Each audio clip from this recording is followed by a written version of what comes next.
सभी लोगों को नमस्कार, जय हिंद, वंदे मातरम। दोस्तों, हम लोग प्रॉफिट लॉस के चैप्टर्स को देख रहे थे, एक एक क्वेश्चन को देख रहे थे पूरा बारीकी से, जो एकदम मतलब लो लेवल से लेके हाई लेवल पे धीरे धीरे हम लोग स्टेप अप करते जा रहे थे। उसी की सीरीज में आज उसका पार्ट 2 है। आइए शुरू करते हैं। हमारा प्रश्न कह रहा है, एक ग्रामीण एक घोड़ा और एक गाय कुल 19,000 रुपए में खरीदता है। वह घोड़े को 10% लाभ पर और गाय को 20% हानि पर बेचता है। यदि दोनों जानवरों को समान विक्रय मूल्य पर बेचा गया तो सस्ते जानवर का क्रय मूल्य कितना है। अब ध्यान से समझिएगा इस क्वेश्चन को। यहाँ पे कहा क्या गया है, यहाँ पे एक तो आपके पास क्या है, घोड़ा है। एक तो क्या है आपके पास, घोड़ा है, और दूसरा क्या है आपके पास, गाय है। कह रहा है कि दोनों को मिला के 19,000 रुपए है। अभी इसको साइड हम करते हैं। ये कह रहा है कि घोड़े को 10% लाभ पे, तो 10% का अगर हम लोग फ्रैक्शन वैल्यू करने जाएं तो कहेंगे 1/10 होगा। ठीक है, यानी कि 10 रुपए का घोड़ा पहले खरीदा था और उसको बेचा 11 रुपए में, यानी उसका सीपी यहाँ पे हम लिख लेते हैं और यहाँ पे लिख लेते हैं एसपी। उसने घोड़े को कितने में खरीदा है, कहेंगे सर जी 10 रुपए का खरीदा था, 11 रुपए में बेचा। ठीक है, उसी तरीके से कह रहा है कि गाय को 20% हानि पे, तो 20% की फ्रैक्शन वैल्यू कितनी होती है, 1/5, यानी कि 5 रुपए की गाय खरीद के हानि हुआ है, यानी कि 4 रुपए में उसने बेचा है। अब क्या कह रहा है, दोनों का विक्रय मूल्य समान है। दोनों का क्या है, विक्रय मूल्य समान है। इसका मतलब हमको ये जो एसपी है इसको हमको समान करना पड़ेगा। समान करने के लिए हमारे पास क्या है कि हम इस वाले पोर्शन में 11 से गुणा कर दें और इस वाले पोर्शन में 4 से गुणा कर देंगे तो हमारा जो होगा एसपी समान होगा। लेकिन जब हम इसमें करेंगे तो जाहिर सी बात है हमको यहाँ पे भी करना पड़ेगा और यहाँ पे भी करना पड़ेगा। ठीक है, अब यहां से आप समझने की कोशिश कीजिए। हमारा एसपी तो हो गया बराबर। अब हमारा क्या दिया है, दोनों का जो मिला के है वो 19,000 है, तो इससे आप करेंगे तो ये हो जाएगा 40 और ये हो जाएगा 55। 55 और 40 कितना होता है, 95 होता है ना। 55 और 40 कितना होता है, 95। यानी हमारे हिसाब से दोनों का जो होता है सीपी वो कितना आ रहा है, 95। लेकिन वो कितना कह रहा है, 19,000। ये कितने की वैल्यू है, 95। अब इसके बाद क्या कह रहा है, सस्ते जानवर का क्रय मूल्य। तो सस्ता कौन है, तो देखिए घोड़ा जो है वो 40 में खरीदा गया है, 44 में बेचा गया है। गाय जो है 55 में खरीदी गई है और 44 में बेची गई है। तो जाहिर सी बात है घोड़ा सस्ता था, तभी तो उसको 40 में बेचा गया है।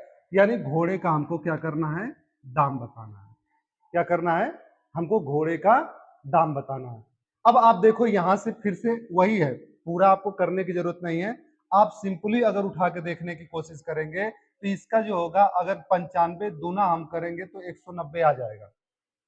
ठीक है, यानी ये हो गया 200 और 2 का 4 में मल्टीप्लाई कर दीजिए तो कितना आएगा, 8। यानी कि आपका जो होगा कितना आएगा आंसर, 8,000 आएगा। आई बात समझ में, तो ये ध्यान रखिए। ऐसे ही अगला क्वेश्चन देखिएगा, एक मेज और एक कुर्सी का कुल क्रय मूल्य 26,250 रुपए है। मेज को 30% लाभ पर तथा कुर्सी को 20% हानि पर बेचा जाता है। यदि दोनों का समान विक्रय मूल्य पर बेचा गया तो सस्ती वस्तु का क्रय मूल्य क्या होगा। एकदम सेम उसी तरीके का प्रश्न आपका है। अब उसी तरीके का आपका प्रश्न है तो आपको फिर से क्या करना है, हमारे पास क्या है, एक टेबल है और एक क्या है, चेयर है। इसमें अगर हम बात कर लेते हैं तो मेज को 30% लाभ, 30% का फ्रैक्शन वैल्यू कितना होता है, 3/10। 10% का 1/10 तो 30% का 3/10। यानी कि अगर 10 रुपए का जो सामान होगा उसे बेचा गया है 13 रुपए में। कुर्सी को 20% हानि, 20% का फ्रैक्शन वैल्यू होता है 1/5, यानी 5 रुपए का सामान बेचा गया 4 में।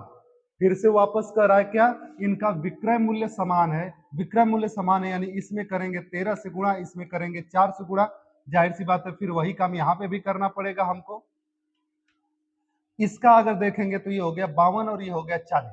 ठीक है, दोनों को जोड़ दीजिएगा तो हो जाएगा 92। और ये किसकी वैल्यू है, 96,250 की वैल्यू कितनी है, 92 रुपया। 13 चौको 52 और 40, 92 रुपया। ठीक है, और हमसे सस्ते वाले का पूछा है तो सस्ता वाला कितने का है, 40 में। अब कहेंगे सर इतना बड़ा तो हमें कैलकुलेशन नहीं आता है। मत आए।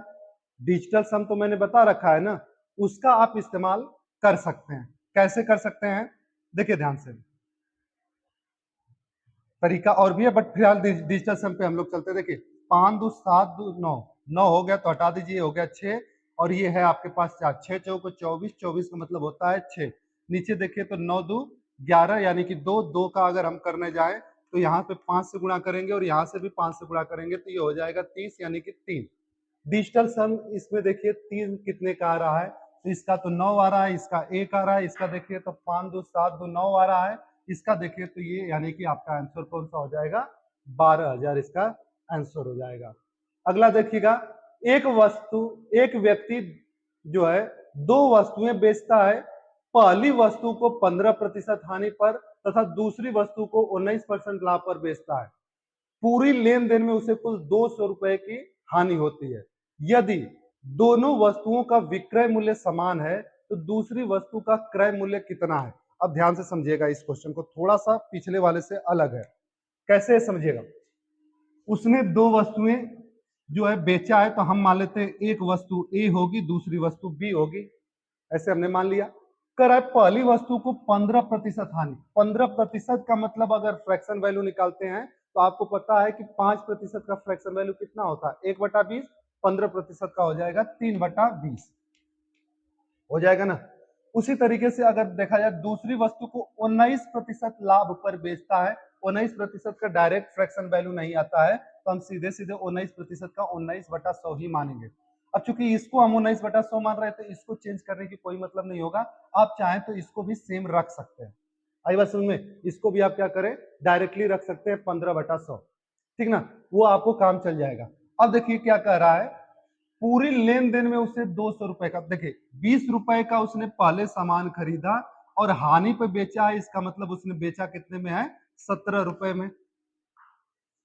फिर उसने 100 रुपए का सामान खरीदा और उससे क्या है, इतने लाभ पर बेचा, यानी 19 रुपए के लाभ पे, यानी 119 में बेचा है ना। कह रहा है कि दोनों वस्तुओं का जो विक्रय मूल्य है वो समान है, यानी ये समान है, तो आपको नहीं लग रहा है कि 17 के टेबल में ये तो आता ही आता है, ठीक है। कितनी बार में आता है, तो कहेंगे सर 7 बार में आता है, आता है कि नहीं, तो 7 बार से इसमें मल्टीप्लाई करेंगे तो 7 से इसमें भी मल्टीप्लाई करेंगे, करेंगे ना। अगर देखिए तो इसका हो गया 119 और ये हो गया 119, यानी इन दोनों का अगर हम टोटल विक्रय मूल्य देखा जाए तो कहेंगे 238 रुपए हो गया। इसका देखिए 2 साते 140 होता है ना, 2 साते 14 होता है, तो यानी 140 और ये, यानी इन दोनों का सम अगर हम लोग देखें तो 140 और 100 मिला के होता है 240 रुपए। 240 रुपए का सामान खरीदता है, 238 रुपए में बेचता है, यानी 2 रुपए का नुकसान हमारे हिसाब से हुआ, लेकिन इसके हिसाब से कितने रुपए का नुकसान हुआ है, 200 का, यानी कि 200 का जो नुकसान हुआ है वो हमारे हिसाब से 2 रुपए का नुकसान हुआ है, ठीक है। फिर ये क्या कर रहा है, दूसरी वस्तु का क्रय मूल्य ज्ञात कीजिए। दूसरी वस्तु का क्रय मूल्य कितना है, 100 है, तो जाहिर सी बात है हम क्या करेंगे, 100 से इसका गुणा कर देंगे। आपको मिलेगा कितना, ये हो गया 100, 2 जीरो और 2 जीरो मिला के 4 जीरो कहां पे मिलेंगे, ये वाला आपका आंसर हो जाएगा, ठीक है। अगला देखिए, एक व्यक्ति 3 वस्तुओं को समान विक्रय मूल्य पर बेचता है, पहली वस्तु पर उसे 20% का लाभ, दूसरी पे 10% का हानि, तीसरी पर 25% का हानि होता है। पूरी लेन देन में उसे 250 रुपए की हानि होती है। प्रत्येक वस्तु का विक्रय मूल्य ज्ञात कीजिए। फिर से वही क्वेश्चन है, अब ध्यान देखिए,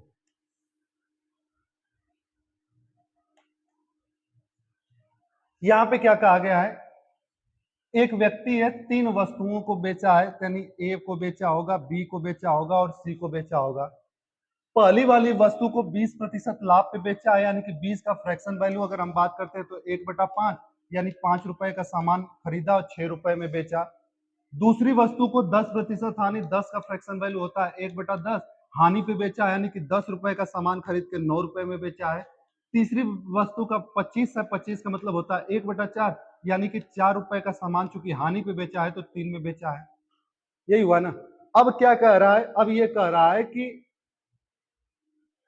इसका क्या है, तीनों वस्तुओं को समान विक्रय मूल्य, ये बात दिया है, ठीक है ना, ढूंढिए, ये आपको दिया है, यानी कि विक्रय मूल्य तीनों का समान हमें करने के लिए जाहिर सी बात है इसमें हमें क्या करना पड़ेगा, 3 से गुणा करना पड़ेगा, इसमें हमें 2 से गुणा करना पड़ेगा और इसमें हमें 6 से गुणा करना पड़ेगा, तभी तो 18 18 18 हो जाएंगे, तो बराबर हो गए। सेम काम इसमें भी हम लोग कर लेंगे, यानी इसमें भी हमें 3 से गुणा करना पड़ेगा, इसमें 2 से करना पड़ेगा और इसमें 6 से करना पड़ेगा। अब क्या करा, पूरी लेन देन में उसे 250 रुपए का नुकसान हुआ। फिर से देखिए, यहाँ पे हो जाएगा 15 20, ये कितना हो जाएगा 15 होगा, ये आपका 20 होगा और ये आपका 24 होगा, 24 और 20 होगा 44, और 44 और 15 कितना हो जाएगा, 44 और 15 आपका हो जाएगा 59 रुपया। ठीक है, यहाँ पे अगर आप देखिए तो ये हो जाएगा 18 18 18, यानी कि यहाँ पे हो गया 54। अगर आप देखिए 59 रुपए का सामान उसने खरीदा और 54 रुपए में बेचा, यानी 5 रुपए का फायदा, लेकिन ये कह रहा है कि 250 रुपए का उसको जो है सॉरी नुकसान, तो 250 का नुकसान हुआ है। अब इसमें क्या कराया वो आपसे कि प्रत्येक वस्तु का विक्रय मूल्य ज्ञात कीजिए। आई थिंक क्वेश्चन में कुछ है, प्रत्येक वस्तु का अगर कहता तो 3 जाहिर सी बात है इसके आंसर होते हैं, बट हम एक बार ट्राई करते हैं टोटल पे, ठीक है ना। टोटल पे 59 का अगर हम कर लें तो 5 से हो जाएगा कितनी बार 50, और इसका इसमें मल्टीप्लाई कर दीजिएगा तो 6 5 30 होता है। टोटल का आई थिंक नहीं पूछा होगा, ठीक ना। यहाँ पे क्वेश्चन में कुछ गड़बड़ी नजर आ रही है, आप कह सकते हैं इस क्वेश्चन के हिसाब से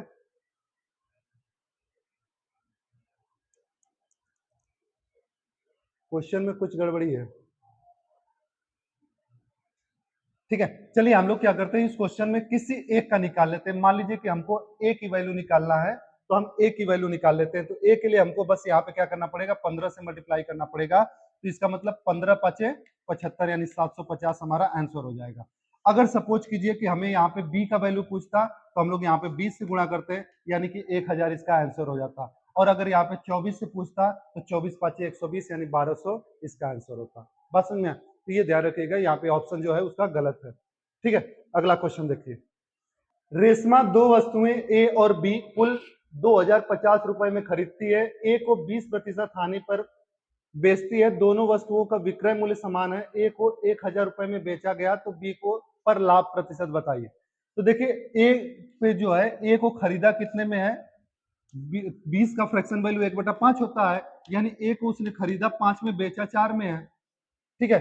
तो इसका मतलब अगर हम बात कर लेते हैं कि ये जो 1000 है, ये 4 की वैल्यू है, हम पहले 5 की वैल्यू निकालें, क्योंकि हमको फिर पता चल जाएगा ना कि बी को जो है वो कितने में खरीदा था। तो यहाँ से अगर आप देखिएगा तो 4 से इसको कटाइएगा तो 25, यानी 250, और इसको कर दीजिएगा तो 25 5 125 होता है, यानी 1250 रुपए में उसने ए को खरीदा। तो इसका मतलब बी को कितने में खरीदा होगा, तो कहेंगे 800 रुपया में, ठीक है ना, क्योंकि ए को अगर वो 1250 रुपए में खरीदा है, दोनों को मिला के 2050 में, तो जाहिर सी बात है जो बी होगा वो कितने में खरीदा होगा, 800 रुपए में खरीदा होगा, है ना। जब 800 रुपए में खरीदा और दोनों का समान जो विक्रय मूल्य है, तो जाहिर सी बात है इसको बेचा 1000 में होगा, 1000 में बेचा होगा, तो कितना परसेंट इसका फायदा हो जाएगा, 800 का कोई सामान अगर 1000 में बेचा जाएगा, 8 दूना 16 यानी 25, ठीक है। इसका आंसर कितना हो जाएगा, 25 हो जाएगा। अगला प्रश्न देखिए, एक व्यक्ति दो वस्तुएं बेचता है, पहली वस्तु पर 20% हानि तथा दूसरी पे 60% लाभ होता है। यदि दोनों वस्तुओं का विक्रय मूल्य समान है और उनके क्रय मूल्य का अंतर इतना है, तो बताइए प्रत्येक वस्तु का विक्रय मूल्य ज्ञात कीजिए। फिर से प्रत्येक वस्तु की बात किया गया है। देखिए समझ लीजिए, एक वस्तु जो है, एक व्यक्ति जो है दो वस्तुएं बेचता है। अब इसमें क्या है, पहले वस्तु को, यानी मान लीजिए वस्तु ए है, इस पे ए इसका 1/5 होगा, यानी कि 5 रुपए का खरीद के हानि है तो 4 रुपए में बेचा गया। दूसरा जो है वो 60 है, तो 60 कहने का मतलब कितना हो जाएगा आपका 6/10, यानी कि 3 आप कह सकते हैं, अगर 20 तेईस 60 का दीजिए तो 3/5 हो जाएगा, यानी 5 रुपए में खरीद के लाभ कमाया गया, तो 8 रुपए में बेचा गया है। यदि दोनों वस्तुओं का विक्रय मूल्य समान है, विक्रय मूल्य समान का मतलब इन दोनों को 2 से मल्टीप्लाई कर दीजिए, ठीक है, और उनके क्रय मूल्य का अंतर इतने का है, क्रय मूल्य ये हो गया 10, ये हो गया 5, यानी कि 3200 जो है वो कितने की वैल्यू है, 5 की वैल्यू है। तो प्रत्येक वस्तु का विक्रय मूल्य ज्ञात कीजिए। तो विक्रय मूल्य जाहिर सी बात है दोनों का सेम हो गया, तो यहाँ पे क्या हो जाएगा, आप 8 से मल्टीप्लाई कर दीजिएगा, 5 से कटवा दीजिएगा, 5 31, 5 चौको 20, और इसको कटवाइएगा तो कितना होगा, 8 चौको 32, लास्ट में 2, लास्ट में दो जगह है, लेकिन अगर ध्यान से देखिए तो यहाँ पे एक ही जीरो है, तो लास्ट में एक जीरो आएगा, फिर उसके बाद 8 चौको 32 आएगा, लास्ट में एक जीरो, यानी कि ये वाला आंसर आपका बन जाएगा। अगला देखिए, एक वस्तु के क्रय मूल्य पर 15% की छूट देने के बाद उसका विक्रय मूल्य दूसरी वस्तु के क्रय मूल्य पर 25% की छूट देने के बाद उसके विक्रय मूल्य के बराबर है। यदि दोनों वस्तुओं के क्रय मूल्यों का योग 960 है तो प्रत्येक वस्तु का विक्रय मूल्य ज्ञात कीजिए। अब ध्यान दीजिए, लगभग वैसा ही क्वेश्चन है। आपके पास क्या कह रहा है, एक वस्तु का क्रय मूल्य पर 15% का छूट दिया। 15% का मतलब कितना होता है, 5% का होता है 1/20, 15% का होता है 3/20। यानी कि कोई एक वस्तु है जो कि 20 रुपए का था और उस पर छूट दिया गया है कितना, 3/20 है, यानी 3 रुपए का, तो बेचा गया होगा 17 रुपए में। उसका जो विक्रय मूल्य है दूसरी वस्तु के क्रय मूल्य पर 25%, 25% का मतलब क्या होता है 1/4, यानी दूसरे वस्तु 4 रुपए का रहा होगा, उसमें 1 रुपया छूट दिया होगा, यानी कि 3 रुपए का बेचा गया होगा। दोनों बराबर है, तो बराबर होने का मतलब जाहिर सी बात है इसमें 3 से गुणा करेंगे और इसमें 17 से गुणा करेंगे आप, ठीक है ना। तो जाहिर सी बात है फिर इसमें भी 3 से गुणा करना पड़ेगा और इसमें 17 से गुणा करना पड़ेगा। ये हो जाएगा आपका 60 और ये हो जाएगा 17 चौको 68, ठीक है। तो क्या करा, दोनों वस्तुओं का क्रय मूल्यों का योग 960 है, तो 60 और 68 जोड़ देंगे तो 128 होगा, और ये किसकी वैल्यू दिया गया है, 960 की वैल्यू दी गई है। किसकी वैल्यू दी गई है, 960 की। तो विक्रय मूल्य, तो जाहिर सी बात है विक्रय मूल्य कितना है, 51 है, ठीक है। अगर इस चीज को हम करने की कोशिश करें तो कितने से कटवा सकते हैं, अगर ऊपर देखिए और नीचे देखिए तो कर सकते हैं सिंपली कि 4 से तो कट ही जाएगा सर, कटवा देते हैं। 4 3 12, 4 दूना 8, और यहाँ पे 4 से कटवा दीजिएगा तो 4 से कितना हो जाएगा, 4 दूना 8, 4 चौको 16, ठीक है। अब इस पे आप डिजिटल सम लगा सकते हो। ऊपर डिजिटल सम नहीं लगा सकते थे क्योंकि दोनों को तीनों को जोड़ने के बाद 9 आ जाता। अब आराम से आप डिजिटल सम लगा सकते हैं, ठीक है ना। क्या डिजिटल सम लगाएंगे, अगर आप ध्यान से देखने की कोशिश करें तो ये कितना हो जाएगा, 5 1 6 होगा और 4 2 6 होगा, यानी 36, 36 का मतलब 9, 9 आ गया तो फिर नीचे वाला देखने की वैसे भी जरूरत नहीं पड़ती है क्योंकि घूम फिर के वो 9 ही आएगा। 9 इसमें कितने का है, 5 4 9, यानी 2 हो रहा है, इसका 4 हो रहा है, इसका देखिए 5 2 7 3 10, 10 8 18, यानी ये आंसर आपका बन सकता है 7 3 10 5 15, यानी ये वाला आपका आंसर सही होगा। आज के लिए बस इतना ही रखते हैं, मिलते हैं अगली क्लास में, तब तक हंसते रहिए, मुस्कुराते रहिए, पढ़ाई लिखाई करते रहिए। Thank you very much.